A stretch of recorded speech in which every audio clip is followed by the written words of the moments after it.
हर दिन हजारों लोग एक शहर से दूसरे शहर में शिफ्ट होते हैं। अगर आप एक स्टूडेंट हैं या फिर आप कोई वर्किंग प्रोफेशनल है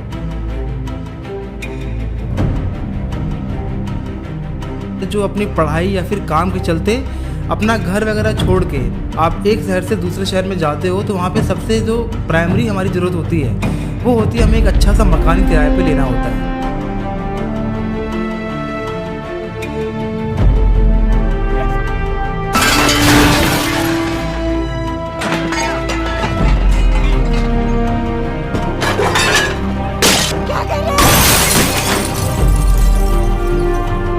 क्या कर रहे हैं आप लोग?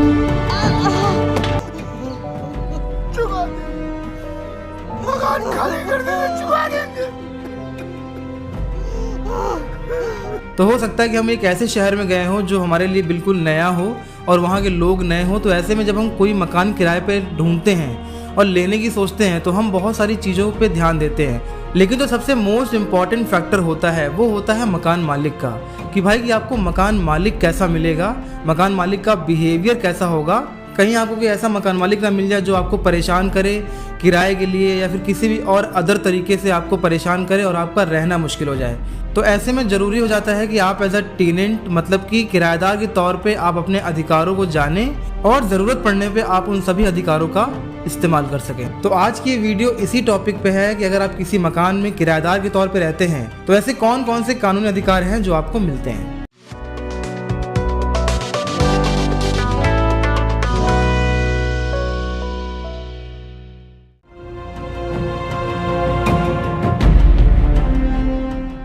ईयर 1948 में मकान मालिक और किराएदार इन दोनों के अधिकारों की सुरक्षा के लिए एक केंद्रीय किराया नियंत्रण अधिनियम बनाया गया था।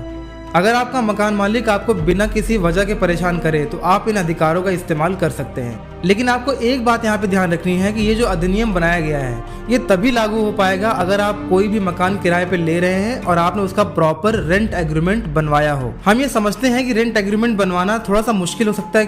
क्योंकि अगर हम कोई कॉमर्शियल प्रॉपर्टी लेते हैं रेंट पे तो वहाँ पे रेंट एग्रीमेंट का कॉन्सेप्ट आता है और वो बहुत ईजिली हम बनवा सकते हैं। लेकिन अगर हम खुद के लिए कोई मकान किराए पे लेते हैं तो वहाँ पे रेंट एग्रीमेंट बनवाने में काफी मुश्किलें आपको हो सकती है। लेकिन आपको ये चीज जरूर ध्यान देना है कि अगर आप बहुत लंबे समय के लिए रेंट पे रहने वाले हैं तो आपको कुछ समय के बाद रेंट एग्रीमेंट जरूर बनवा लेना चाहिए।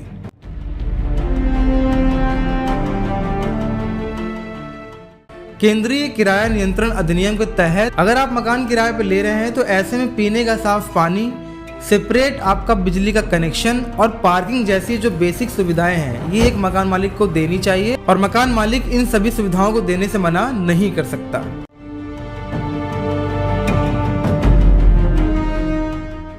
मकान मालिक अपनी मनमानी से जब चाहे तब किराया यूं ही बढ़ा नहीं सकता। अगर उसे किराया बढ़ाना है तो उसे कम से कम 3 महीने पहले किराएदार को नोटिस देना ही पड़ेगा कि वो किराया बढ़ाने वाला है और कितना बढ़ाने वाला है। इसके साथ ही वो अपने मनचाही रकम नहीं बढ़ा सकता। जो मार्केट में रेट चल रहा होगा या फिर जो भी आपको अलग से सुविधाएं दी जा रही होगी उसके मुताबिक ही वो किराया बढ़ा सकता है। लेकिन आपको मैं यहाँ पे एक बार फिर से ध्यान दिलाना चाहूंगा, ये तभी एप्लीकेबल है जब आपका और मकान मालिक का रेंट एग्रीमेंट प्रॉपर तरीके से हुआ हो। अगर रेंट एग्रीमेंट नहीं है तो ये चीजें यहाँ पे एप्लीकेबल नहीं हो सकती।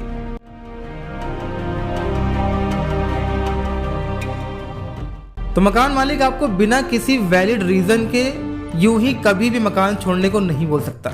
अगर कोई ऐसा वैलिड रीजन है या फिर कोई ऐसी प्रॉब्लम है जिसके चलते मकान मालिक आपको बोलता है कि भाई मेरा मकान खाली करो, तो ऐसे में उसे कम से कम 15 दिन का नोटिस देना पड़ेगा अगर कोई वैलिड रीजन है तो। लेकिन ध्यान रहे यहाँ पे कुछ बातें ऐसी हैं जो नोटिस करने वाली है। ये जो 15 डेज का मैंने आपको अभी रूल बताया कि 15 डेज का नोटिस देना पड़ेगा मकान मालिक को, ये वहीं पे एप्लीकेबल होता है जहाँ पे कोई वैलिड रीज़न हो। अगर आप ऐसा कोई गैर कानूनी काम करते हैं उसके मकान में या फिर आप मकान का किराया पिछले 2 महीने से आपने नहीं चुकाया हो या फिर आप उस रेसिडेंशियल एरिया में आप कोई कॉमर्शियल काम कर रहे हैं बिना इसकी जानकारी दिए हुए या फिर आप उस मकान को कोई नुकसान पहुंचा रहे हैं, तो ऐसे में मकान मालिक आपको तुरंत ही मकान खाली करने के लिए बोल सकता है। तो ध्यान रहे कि आपको केंद्रीय किराया नियंत्रण अधिनियम का अगर आपको लाभ उठाना है तो आपको किराए के मकान में ये सारी चीजें नहीं करनी है।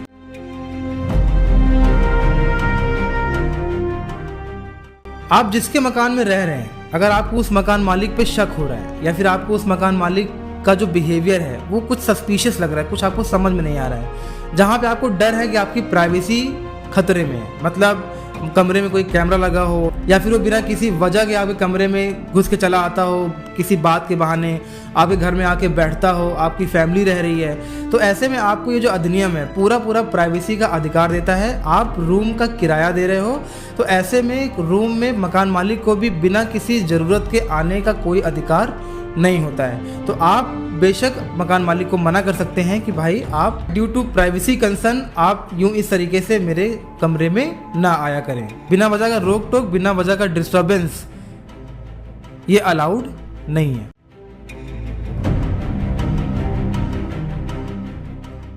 जब हम मकान कोई किराए पे लेते हैं तो कई बार ये भी होता है कि आपको सिक्योरिटी मनी के तौर पे कुछ अमाउंट एडवांस में मकान मालिक को देना होता है। कभी कभी ऐसा होता है कि भाई कि जैसे मान लो आपका रेंट 5,000 रुपये है, तो सिक्योरिटी मनी वो 10,000 रुपये आपका ले लेगा, यानी कि 2 महीने का रेंट एडवांस में वो ले लेगा एज अ सिक्योरिटी मनी।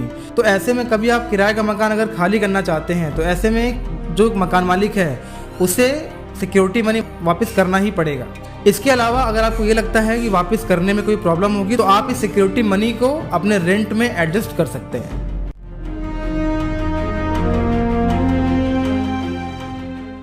मान लीजिए कि एक 5 लोगों का परिवार एक किराए का मकान लेके रहता है, जहाँ पे किराएदार जो है, जो मतलब मुखिया है, अगर उसकी मान लीजिए मृत्यु हो जाती है किसी कारण से, तो ऐसे में जो मकान मालिक है वो कभी भी परिवार को यूं अचानक से रूम खाली करने के लिए नहीं बोल सकता।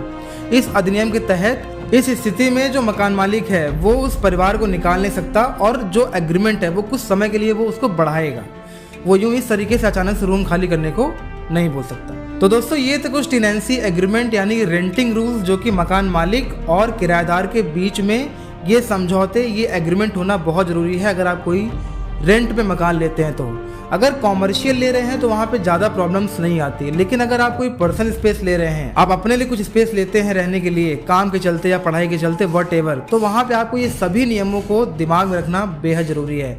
नहीं तो कभी कभी ऐसे आपको मकान मालिक मिल जाते हैं जो आपका रहना मुश्किल कर देते हैं और आपको अपने अधिकार मालूम नहीं होते, तो आप उनके अगेंस्ट कोई कार्रवाई नहीं कर सकते हैं। इस वीडियो में रेंटिंग रूल्स के बारे में मैंने जो भी पॉइंट्स बताए हैं, अगर ऐसा कुछ आपके साथ हो रहा है तो आप ऐसे में पुलिस की सहायता जरूर ले सकते हैं। तो दोस्तों that's all for this video. अगर आपको कुछ कहना है, आपका कुछ सुझाव है, तो आप कमेंट बॉक्स में कमेंट कर सकते हैं और उन सभी के साथ शेयर करिए जो किराए के मकान में रहते हैं और इन सब चीज़ों के बारे में उनको जानकारी नहीं है। Thanks for watching this video. मिलते हैं नेक्स्ट वीडियो में।